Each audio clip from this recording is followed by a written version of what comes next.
Hello everyone, I'm Batuhan from Mobilictum. Today we are organizing a workshop with Tenjin. Do you have a good game? The aim of this workshop is for you to understand whether you have a good game for self-publishing, what are the steps for publishing, and before that you can understand whether your game is good or not. Today I have Kana from Tenjin, Customer Success Manager. Welcome, Kana. Hi guys, really happy to be here today. I'm calling from Ankara. I'm sure some of you are also in Turkey here. Yes, I think mainly our audience is from Turkey right now. A little bit about Tenjin. Tenjin is a mobile apps marketing analytics company. They are providing a bunch of solutions for you to understand what's your stages of your game. I think Kana can discuss a little bit more, and then we start the workshop. Okay, yeah. So to tell you a little bit about Tenjin, we've been in the analytics space for a while now. Most people know us for our attribution services, but once they start to use us, they start to get more, I guess, they start to use the analytics service more. So basically, like we've been, helping especially game companies analyze their data and also you utilize it to achieve like a bigger scale and then publish like more successfully.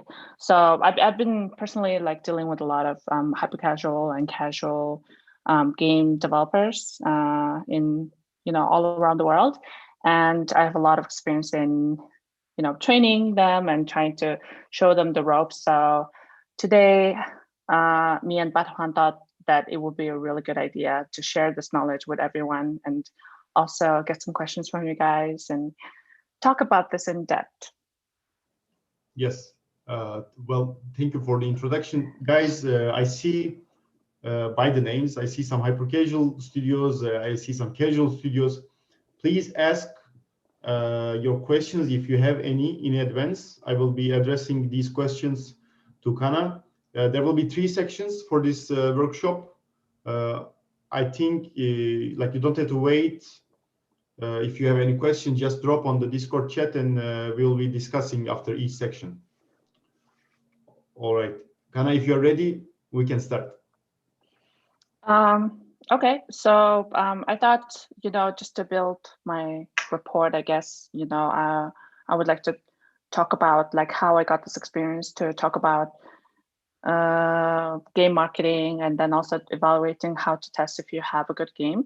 So Tenjin, like we are providing tools like APIs, dashboards, API connections, these kind of things, and also the training that goes along with it to free-to-play games.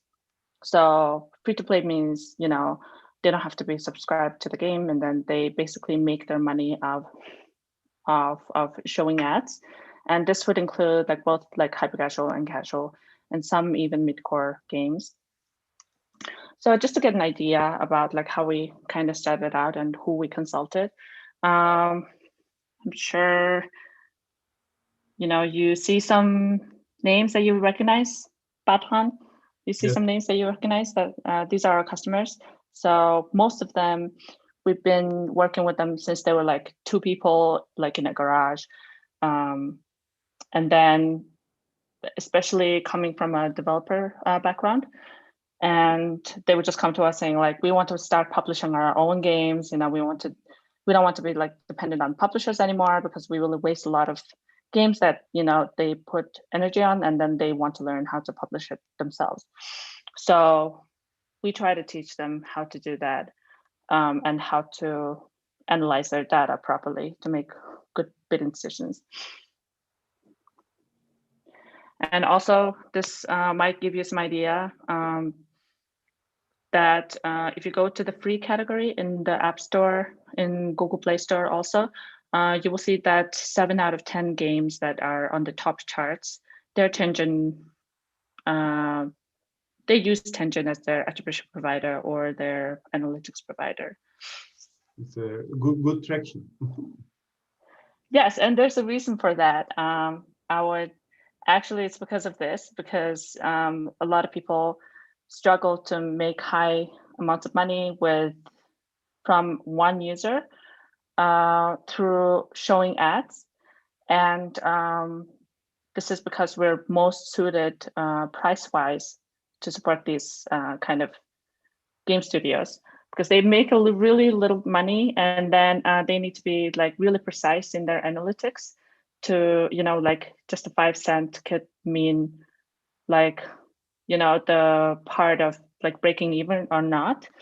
So we have a pricing system that is really low and so much cheaper and very indie friendly. And we provide like the trainings for free, and then most of our tools are for free also. So let's get right into it. And today we're mostly going to talk about like how to evaluate if we have a good game, and there's a lot of things to discuss. So just to give you an idea, there's a couple of parts to this. We're going to go into a little bit details about what are elements of a good game, what makes it, what are the qualities, and about soft launches. So we have 3 parts to this. This is a really big topic. And retention rates. I'm sure you guys are familiar with it, but let me see if I can add to your knowledge on this. And also about custom events. So, some of you might already be using like custom events to improve your performance, but let's see what we have in store. So elements of a good game. So like define good, right? And because I said we're mostly going to talk about like mid-core free-to-play games that shows ads and stuff, I'm going to talk about this a little bit more. So most of us are familiar with hyper-casual and casual games. They're like becoming a really big phenomenon, and then they really stole all of the places in the top charts. So what is it that is making them successful? From our point of view, this is because it's very snackable. So what it means when it says that it's snackable is like, it's basically like the TikTok of the movies, right? So instead of playing like a 1 hour long game, you actually get to go a little bit, 1 or 2 minutes, and then play it really quickly, and you don't have to devote so much time and energy on it, but it still makes you feel really good. So it generally feels good, maximum 2 minutes. Most of them are like even 1 minute, 30 seconds, 15 seconds, like that. It really depends how hyper you are. And it really has broad targeting. So this is the kind of game that can be enjoyed by 3-year-old little kid and also your grandmother. Like actually, especially when it comes to like casual games, I heard that most of the user base is like over 50 women. They seem to be, playing these puzzle games and stuff a lot. But yeah, so these kind of qualities, they have like a purpose on why these kind of games are in the top charts. And also there's one interesting concept where it kind of upgrades like a historically good game concept. I will go into this one in detail. So more qualities. So it needs to have like a really clear goal. It shouldn't be confusing, like a strategy game. It doesn't have to have that kind of a depth. Like basically like an Angry Bird, it needs to have like one target, and then it's really clear that you need to do this better and the session is over. Doesn't require so much effort, but still needs to be challenging at some point. Otherwise, people will start dropping out. I mean, why would someone play a game that is not challenging, right? and this is very important, it needs to have a very forgiving scoring system. So what it means is that, So what it means is that it's not going to penalize and make you feel bad and say, like game over, like those arcade games that used to make you feel really bad for like losing in the first like 5 seconds. It says like game over.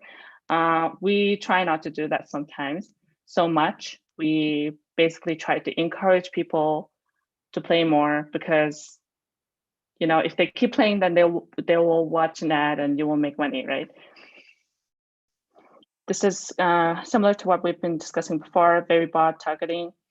And then I would prefer no tutorial at all. Like if you track the number of people who are watching the tutorial and it's a lot, it actually signifies that maybe your game is not too self-explanatory.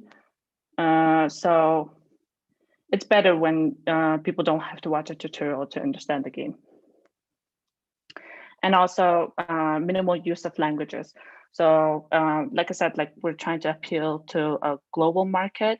So if English is kind of the main language, you don't want to have to translate it into too many languages, and that's going to be a problem. So this is like the general idea of what the game should be like. So I know some of the games are becoming like really realistic lately, like going to a barbershop or something like this, but it needs to have like some kind of fantastical thing to it. Because in a sense, like game is an escape from reality. People,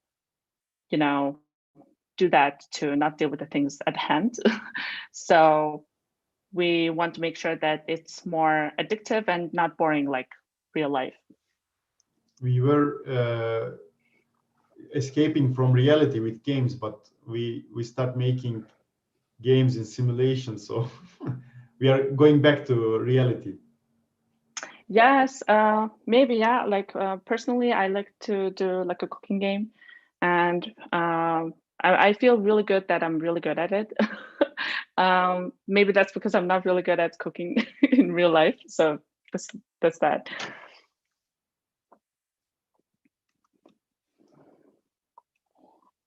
Okay, so going back to the slides. We can talk about the intangible things that what makes a game very successful. But in the end, as an analytics provider, we like to see these kind of things in numbers. So basically, you're playing with the intricate balance of a couple of measurements, and you're trying to obviously maximize the retention rate. And this is in terms of like maximizing daily active user sessions, and then also, IP and monetization revenues, which is shown in LTV, X-day LTV, and then trying to minimize the CPIs. And also, you don't want to pay too much salary on development and then too much time on testing and UA. So basically, like if there's a balance and if you can maximize this one, minimize this one, you're bound to make some money. Oops, sorry about that. So this touches on something that I covered before. I talked about like, you need to update a historically popular game concept. So actually, like when you're coming up with a new game concept, it's not that you're being fully creative and then you need to come out with something totally new. It's not like that. So we have, for example, the snake game in old Nokia, right? You can merge this kind of concept, proven concept with another concept. For example, like merge snake game with the Tetris and then make it 3D, then that's already a new game. So you can actually go into the top charts and then try to classify what is the attracting factor from each game, and then you try to merge it and then make it look more nice or something, and you already have a good game. So there's a lot of common mistakes that can be avoided when you're making a game. And because some people try to only focus on the product design, the game itself when they're making the game. But actually, if you integrate the whole thing when you're designing the game, then it's going to be so much better. So for example, naturalizing the monetization breaks on each part of the game. So for example, with Angry Birds, right, you know that each throw is going to be 5 seconds, and then but maybe it's too much to show an ad every after every throw. So you batch 3 of the throws and then make it a big surprise after the third. But then before you can see the surprise, you can show a really big ad. So if you can integrate it already within the game design, how are you going to make money? Then it's more likely to succeed. I actually have a very funny example on this because I'm in Turkey right now, and then I saw that there's one movie called Çukur. That's a series, a Monday series, I think, that's really popular in Turkey right now. And then I was so amazed every time about how they can make it so that right before the main event, the action, they can have a 20-minute ad break, and then so this is basically the same thing. These guys got really good at making a movie so that they can time these kind of things, right? They know that the most anticipated part is coming at exactly 40 minutes break, and then they can throw an ad in there. So we want the games to be like this.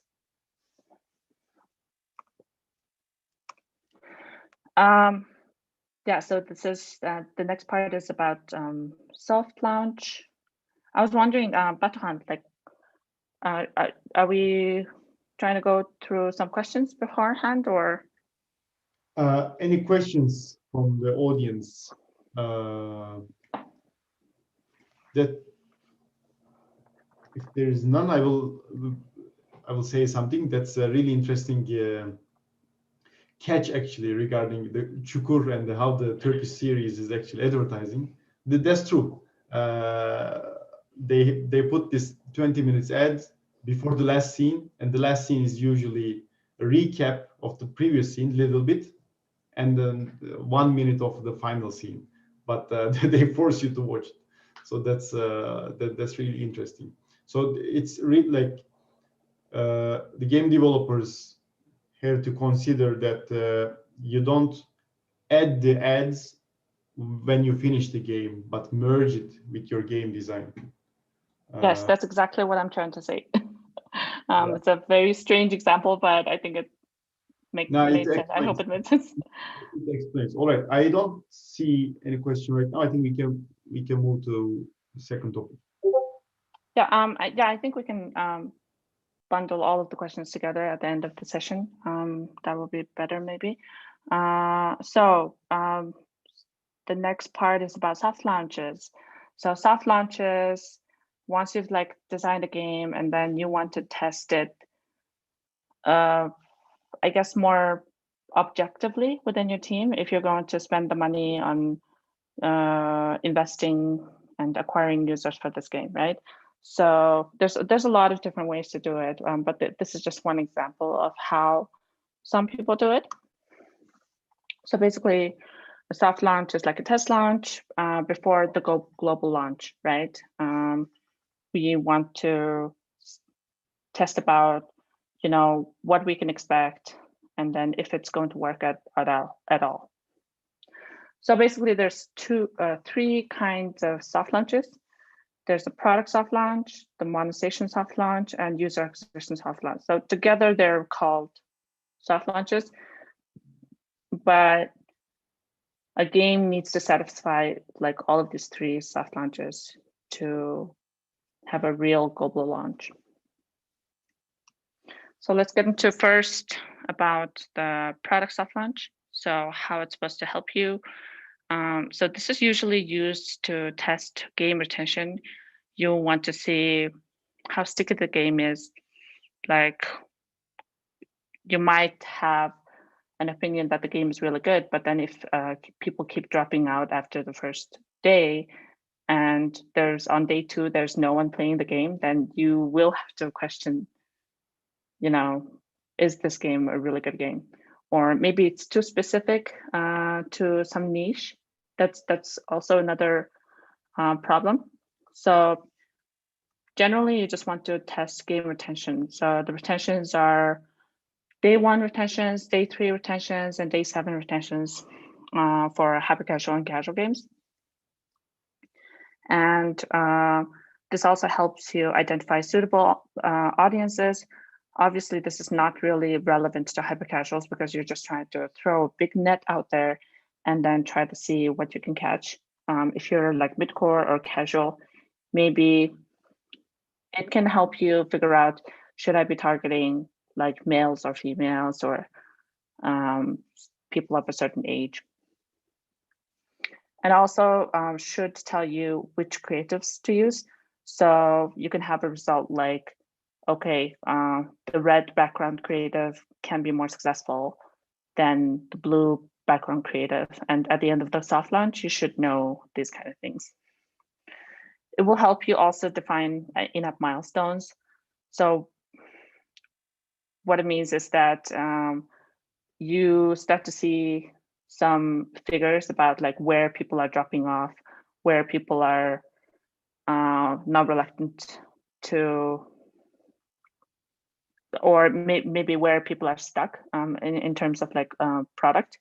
And this can also help you figure out if there's a bug in the game. So a couple things to consider when you're doing a product soft launch. Usually you start to do this in the highest, most competitive market to start with.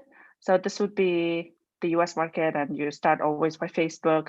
Okay, in the modern age, like maybe some people will try Snapchat or Google Ads, but Facebook is usually the place where you try and acquire like your primary users. And why we do this is because you're trying to see if you can survive in the highest market and the highest CPI. If you don't survive there, then it's unlikely that you will survive somewhere else. It usually has a generic targeting, so you don't have to do like really a specific targeting about this. And then it's better when you don't include monetization at this stage, because you're actually trying to see the real retention of the game without being disturbed by ads. So you can actually test the product without any monetization and then expect the retention rate to decrease after you add monetization. So this is just for accuracy.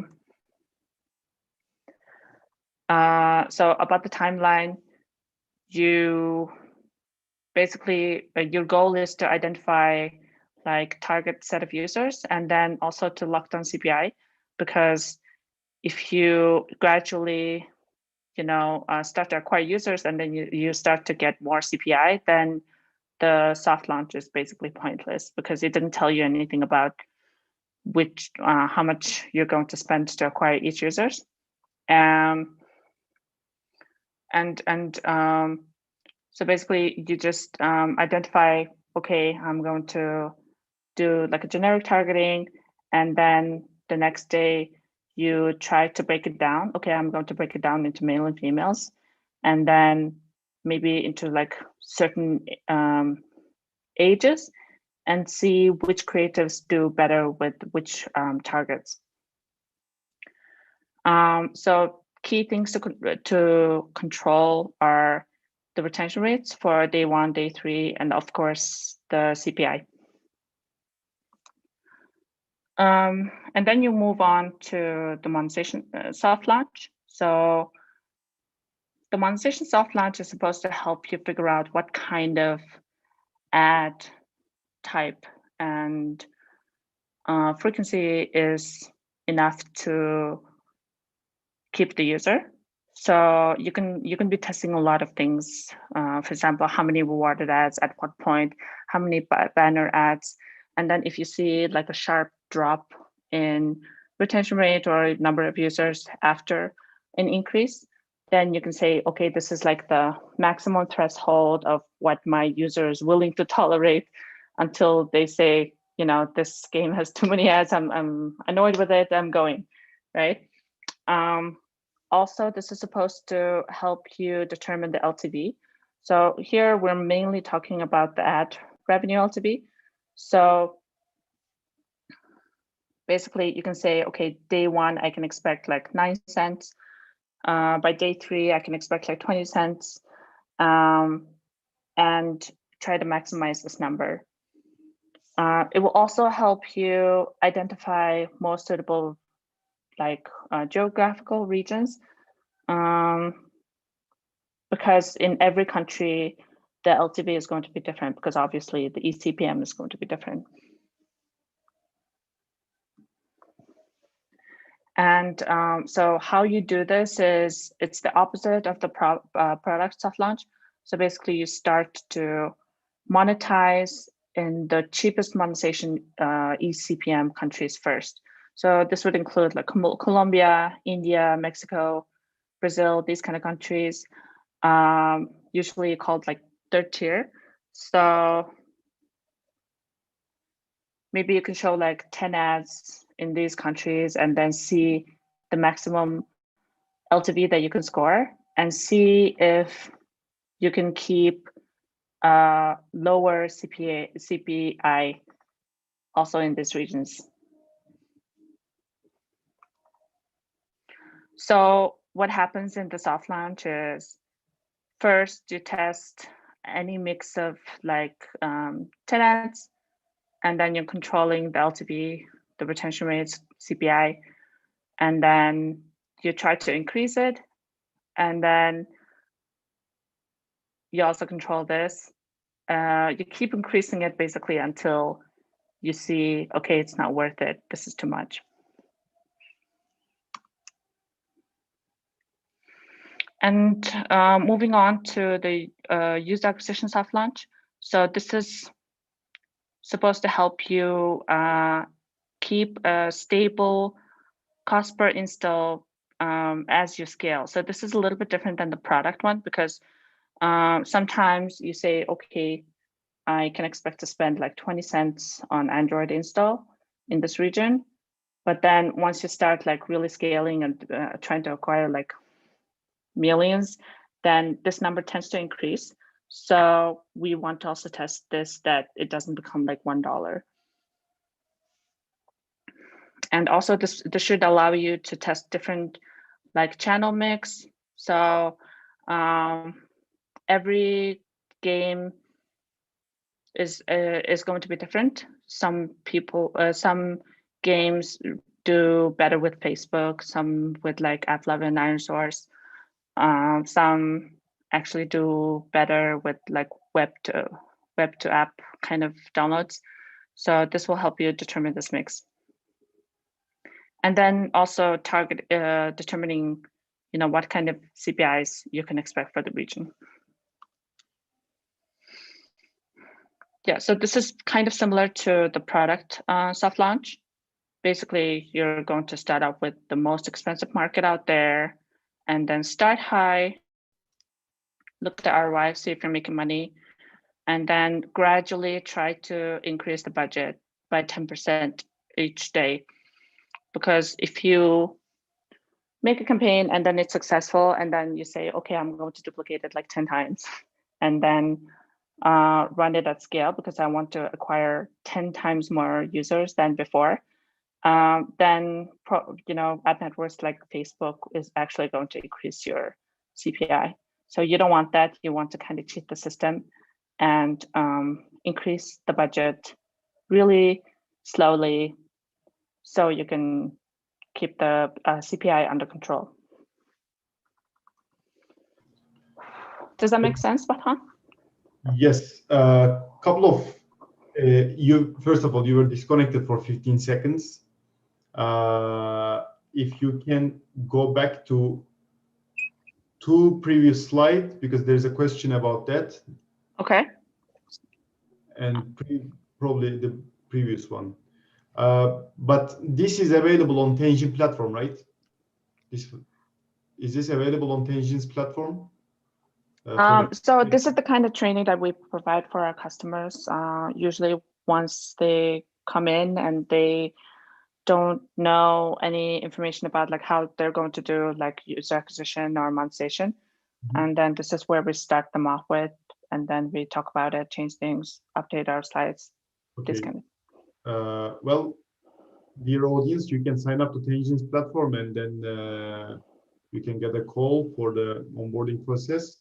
A couple of questions. One question, I think it's related with the first slide, but little bit, some comments on first-time user experience, especially when you're making the game, you know, what should be the first-time experience. I think that is the question, which was for the first section, but I'm asking anyway.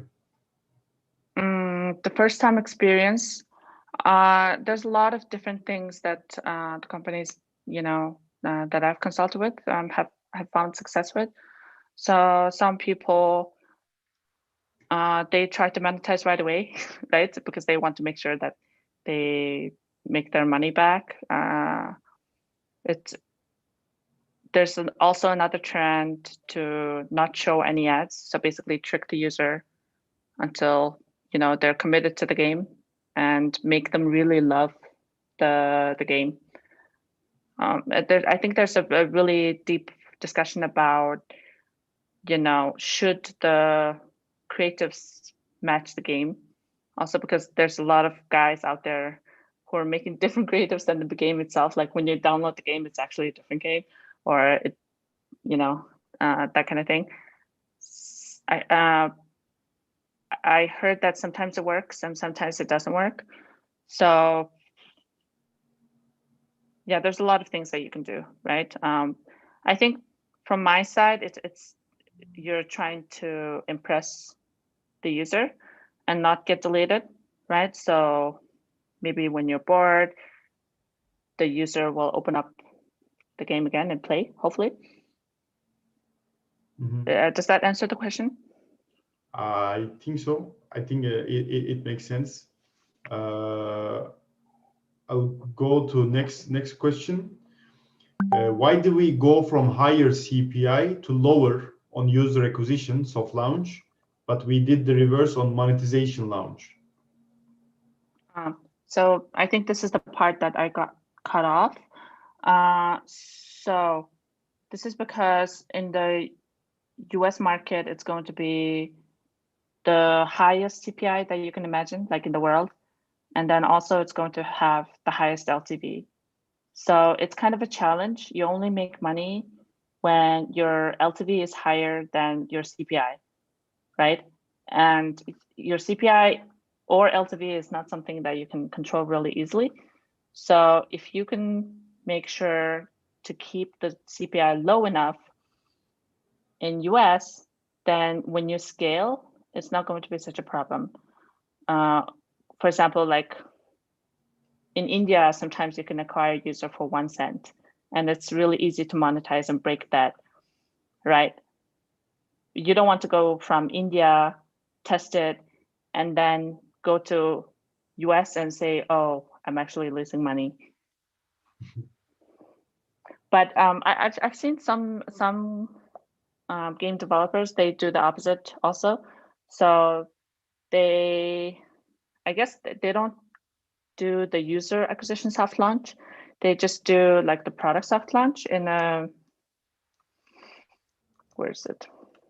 Yeah, they do the product soft launch in a lower market, and I think that's totally fine, because if you don't want to spend so much money, it makes sense, right? You're only trying to test for the retention rate, but at the same time, you know, US market is the most competitive market out there. So just because you can acquire users in India doesn't mean that you can do it elsewhere. Yeah. Right, I think that answers the question. Another question is coming for a puzzle casual game. What is the optimum? What is the optimum session length that developers should aim during the retention soft launch? Retention. So personally, like I haven't come across many developers who keep track of session lengths. So session lengths is, I think, more relevant to like mid-core and strategy gamers, right? Because for casual and hyper casual developers, it's really short anyways. So we rather count the number of sessions than the session length. But at the same time, as an analytics provider, like we do not count sessions that are less than 30 seconds. Okay. Well, and I hope this answered your question. I mean, maybe he was expecting some average time or something, but this I think depends on the game. In this case, it's a puzzle and casual game.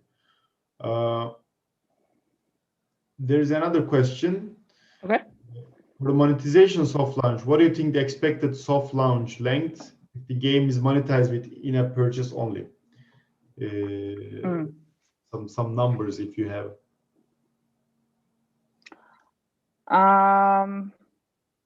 To be honest, I wouldn't be the expert in that because I'm mostly like ad revenue monetization. That's what I, try to control. Yeah, these are, I think, two specific data questions for this workshop. All right, then there is no other question. I have just one comment. When do I know I'm ready for soft launch? Yeah, so basically, when you've completed all three, and then I guess it wasn't really clear enough. So here you're basically checking that you have a good retention rate, right? So basically, if you don't have a good retention rate, this is going to affect this process. Because when you start spending money on acquiring users, it's going to be like you have a leaky pocket. So you don't want that. So this is the first thing that comes along. And then later, you're going to make sure that you get the money from the people who actually come in, right? And then once you make sure of that, you make sure that your development efforts, your monetization efforts is going to reach enough people. And basically here, you're going to make sure that in each region, you are going to have a positive ROI. So once you have that, then I think it's ready for a global launch.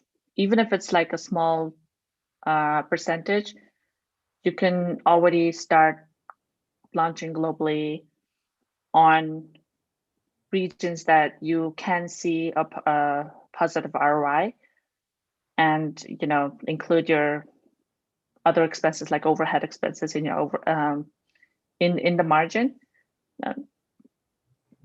Yeah, I guess then you're ready. So the question is here, is that if you have like 10 different games and then you're going to do like a soft launch on all of them, right? Then you have a choice. Okay, you can see objectively that these three are the games that are performing the best on the soft launch, right?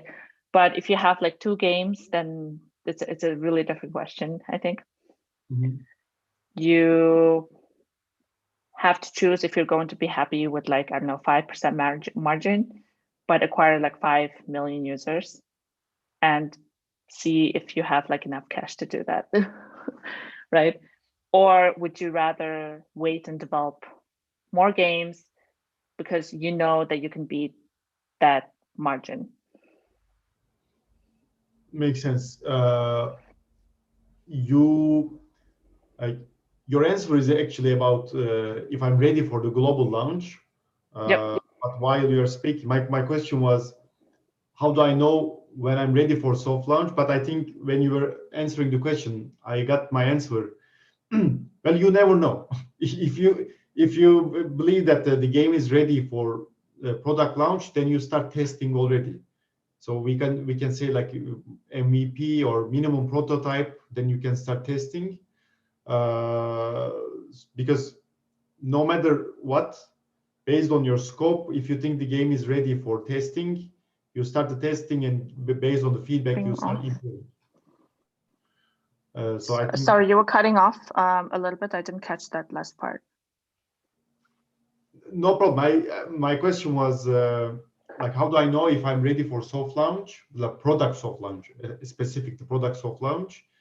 But I said, like, if the developer believes that, okay, I have the prototype, I have the core functions and mechanics, then I think they can start testing the product. Yes, I guess that's true. Okay, and a follow-up question. These are like stages, right? I finish the product soft launch, then I go to monetization soft launch. So it's not like I test both soft launches at the same time. Well, I guess if you have enough resources, there's no reason why you can do that, right? But it's better like if it's a flow, because you don't want to do like a monetization soft launch on a product that has like 5% day one retention. Yeah, correct. All right, then there's no other question. I think we can move to the other chapter. Okay.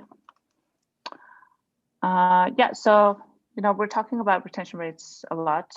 This is obviously the first step on the soft launches, right? This is the most important thing to determine whether it's going to see through the whole soft launch process.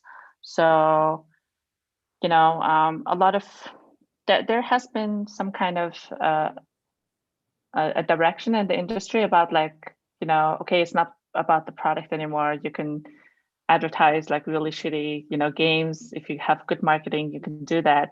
But I think now it's starting to come back a little bit. It's about, making the product better so you can retain more of the customers, and it's going to be easier for you. And it's also really good for your brand name. So just a little bit about why retention rate is really important. Obviously, we're trying to measure game engagement. How engaged are your customers? If it's controllable or not, right? And yeah, this is one of the steps for a global launch. And yeah, I think since everyone is in games, I would guess that we're in love with the industry, the gaming, what it represents, creativity, all this stuff. So it's actually really nice for the company that's doing it to make a really good game and feel proud of it, instead of just like dropping money on it and trying to trick users to watch an ad, right? And for non-hyper casuals, you can actually indicate also if you hit a really promising target segment. So that if your retention rates are starting to increase for a certain market, like women over 50 years old, like Candy Crush, right? That you can only keep advertising to this segment and your retention rate is not going to suffer. So these are just like how you're going to calculate retention rates. So basically, it's the percentage of users that come back after 1 day after the install. Most analytics partners, platforms tend to measure this a little bit differently. At Tenjin, we only include users that open the app for 30 seconds, that like I said before. Because if they just like open it briefly and then don't do anything, like we don't want to consider it as a loyal day one returned user. So I guess like our metrics are a little bit more geeky. And yeah, so there's the percentage wise, and then also there's the number of users. So basically these two are representing kind of the same thing. And then you can do like calculations like how much you are spending per retained user. So this is like a little bit more in-depth metric than a cost per install. If you can determine, okay, how much did I pay for a user that has been retained until day 7.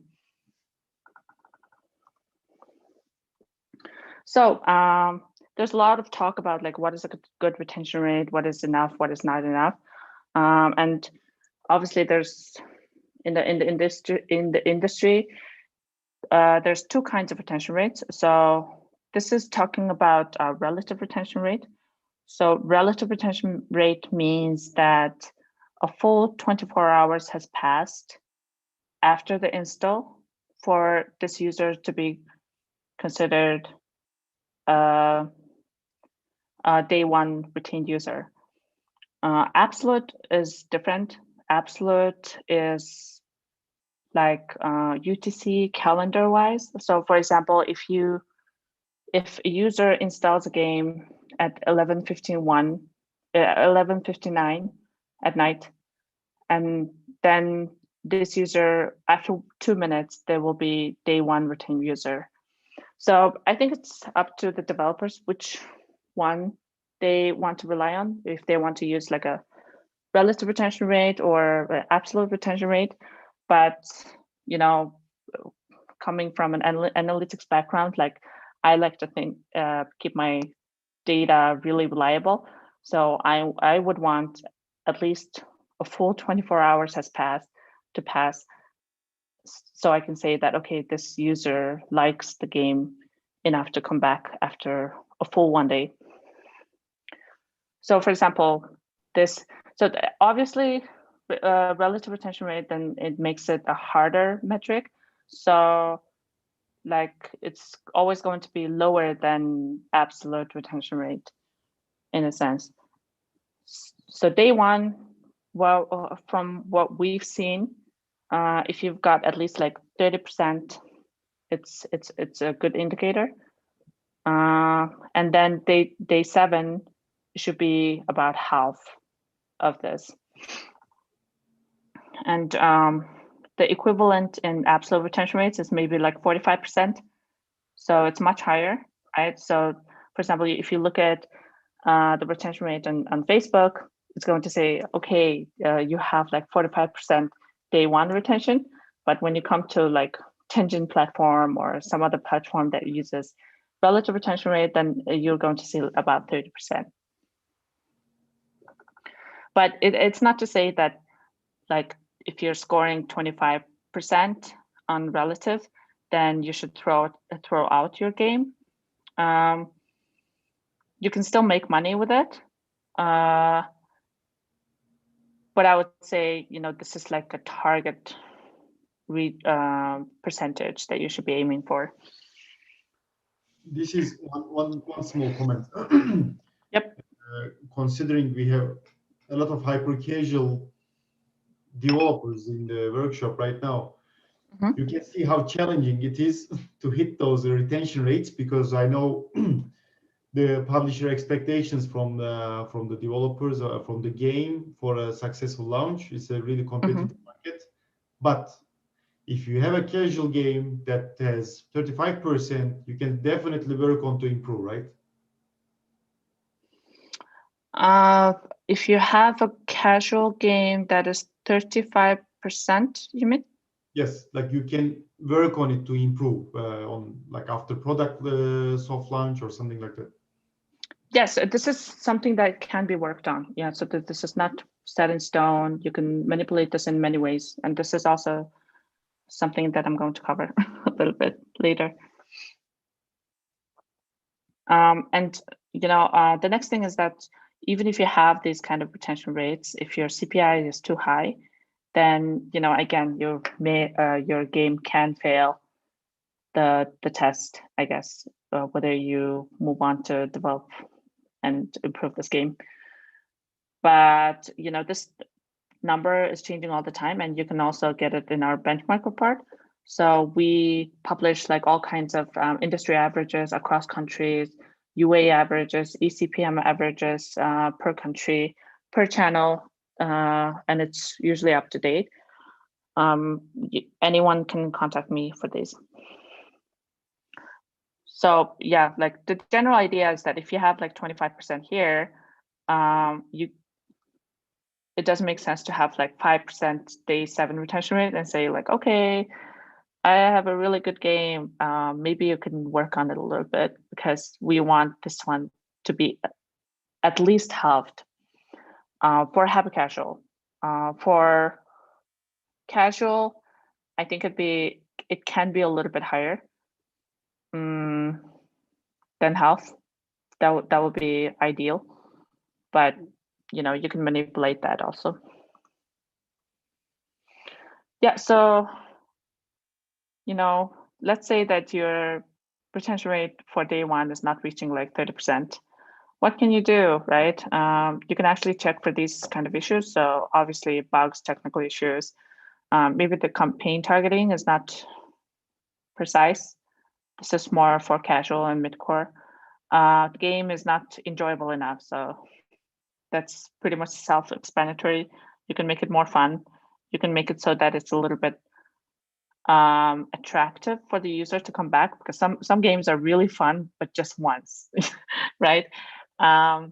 It's a really hard thing to do, or it's too hard or too easy. So the first round is really good, and then the difficulty gets really hard too fast, and then it just pisses people off and makes people feel bad. So this is again like, we're trying to shoot for this, I feel really good playing this game, I'm really good at it, I'm proud of myself, this kind of feeling. So yeah, when it's too easy also, it's not supporting that, because people just feel like everybody can do that. So there's a couple of things that you can do to increase your retention rate. So basically we're trying to make the game a little bit more addictive. Like, as bad as it sounds, it is what it is.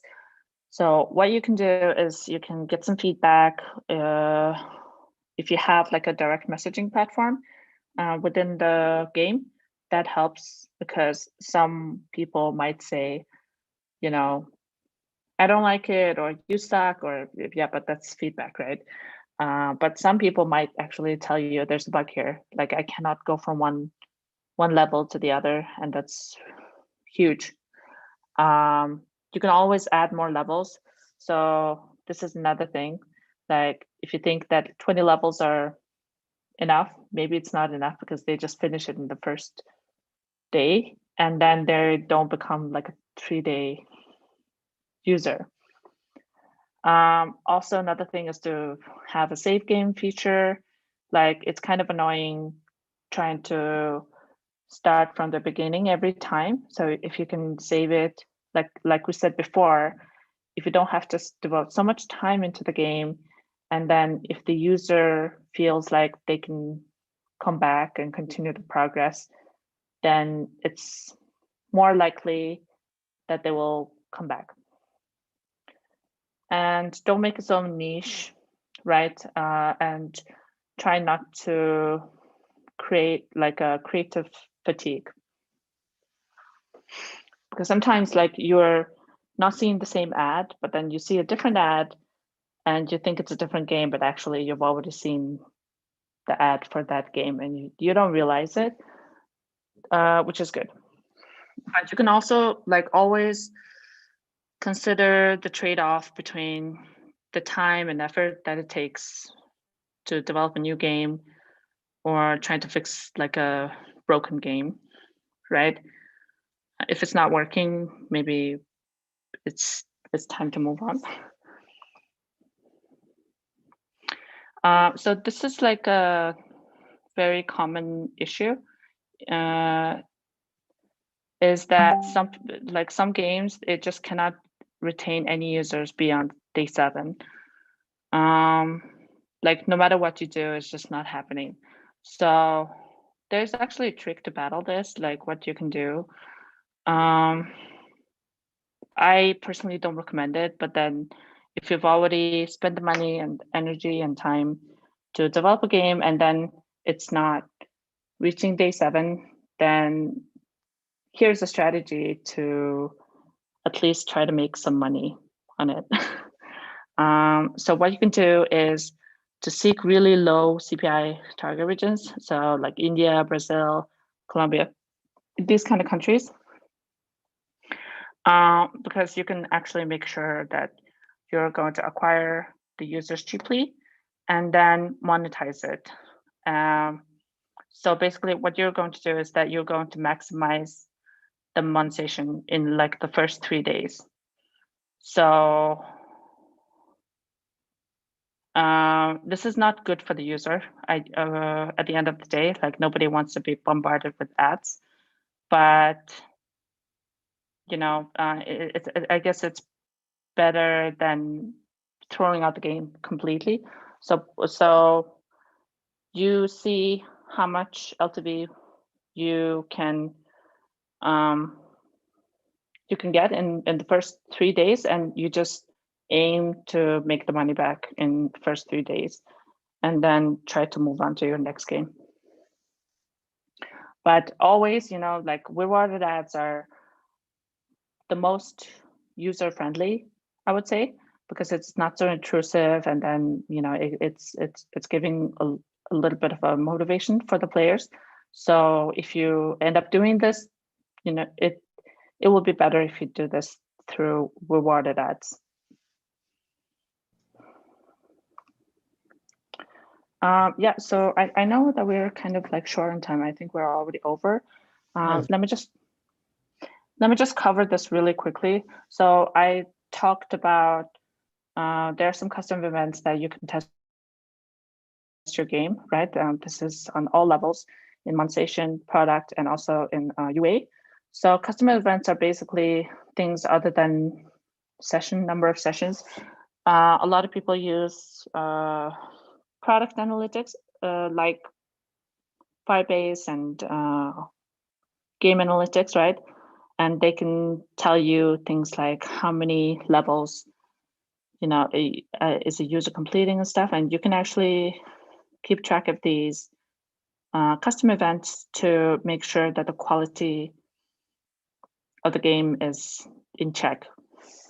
But I don't recommend to keep track of these forever, because obviously it's too much data and then it's too many users. But this is definitely something that you would do at the start of testing the game rather than later. So just an example, like you can test about what level they're reaching, right? How many sessions they're playing in one day, at what point they're reaching 20 sessions, if they're watching the tutorial a lot or not. So for example, this one could indicate that your game is easy to understand or not.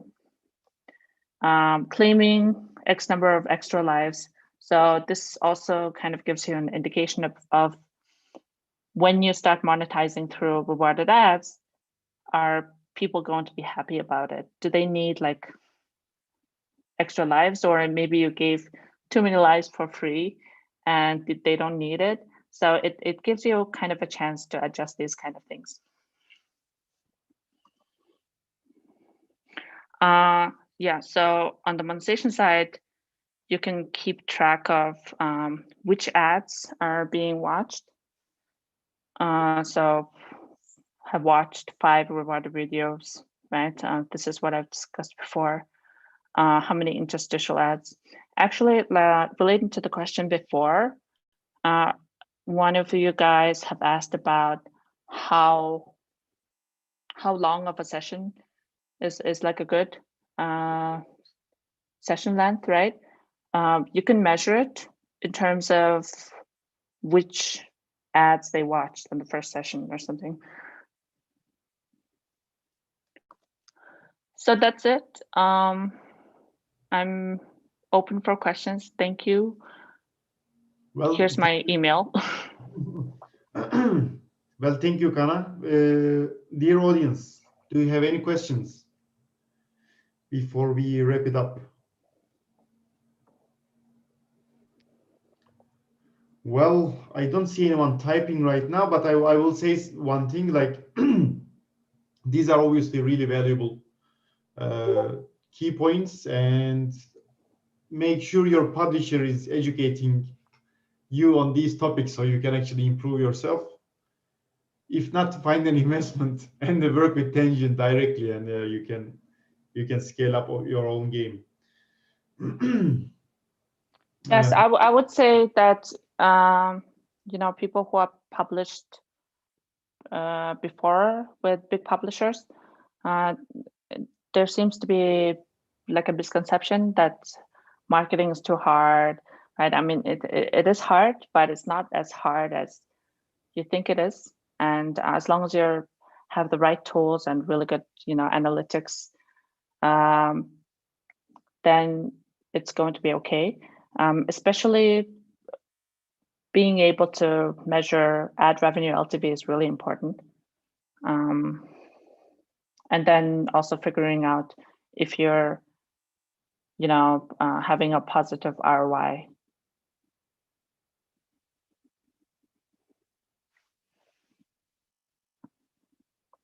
All right, then yes, you can send an email to support@tangent.com. Kana, thank you so much. Thank you so much for your time and valuable feedback. And dear audience, thank you so much for the value. We see each other. Thank you for Mobidictum team also, and you, Batuhan. It's been a pleasure.